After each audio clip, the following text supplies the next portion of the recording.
Tiga. Assalamualaikum warahmatullahi wabarakatuh. Saya Muhammad Al-Fakir Fani dari kelas 12 ingin melaksanakan tugas Ikhtialat dari Bahagia. Sebelumnya ini dengan Ustaz.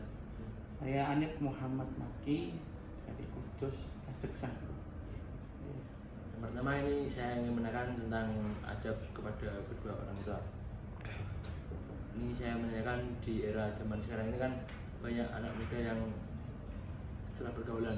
Nah, itu gimana cara kita sebagai pemuda mengingatkan, meluruskan untuk anak-anak itu kembali taat kepada kedua orang tua kita. Yang pertama. Jadi pertanyaannya unik ya, bagaimana cara kita sebagai sesama teman memberi pengaruh kepada teman yang tidak mau taat kepada orang tua. Ya, karena teman itu memang adalah sebuah sarana untuk membuat orang menjadi baik atau enggak. Makanya kalau kata Rasulullah, ad-dinu al-mar'u ala dini khalilihi, seseorang itu tergantung cara beragamanya seperti temannya seperti apa.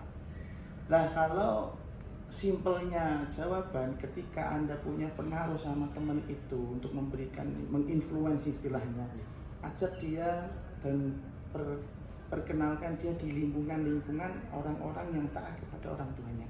Nanti di situ dia bisa nyontoh. Karena kalau Anda menasihati pasti tidak mau. Soalnya podo-podo sama. Kalau beda yang ngasih contoh adalah orang lain, kemudian Anda mengikutinya, pasti lama-lama ini orang akan ikut dengan akhlak yang Anda inginkan dari orang tersebut. Misalnya dia nggak terbiasa untuk birrul walidain, ajak ke komunitas dia untuk tahu bagaimana cara birrul walidain itu seperti itu. Kalau Anda menasihati langsung kayaknya benda.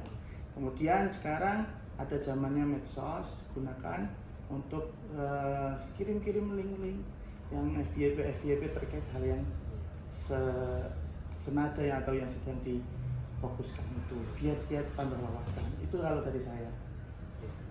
Terus yang kedua, di era digitalisasi zaman sekarang, terus bagaimana cara menyebarkan kebaikan adab kepada orang-orang awam untuk tentang edukasi adab kepada kedua orang tua. Ya, platform yang ada di kita sekarang, ada TikTok, ada IG, ada YouTube, itu tidak boleh kita tinggalkan. Itu yang pertama. Jangan sampai kita menolak teknologi. Itu yang pertama. Kedua, dalami bagaimana cara mengolah medsos tersebut sehingga bisa terlihat menarik, kemudian yang relate dengan kehidupan teman-teman. Apalagi seperti misalnya sampai bagaimana caranya cari konten-konten atau sebelum membuat konten ya seperti ini kan buat konten, cari tema yang memang betul-betul nyenggol sama kehidupan, relate dengan kehidupan kita.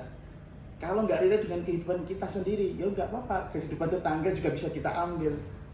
Soalnya kembali lagi, kalau bahasanya menasehati nggak bakal mungkin bikin konten-konten yang seperti itu. Saya punya beberapa teman, bahkan murid juga, dia bisa menginfluence orang lain dengan cara seperti itu.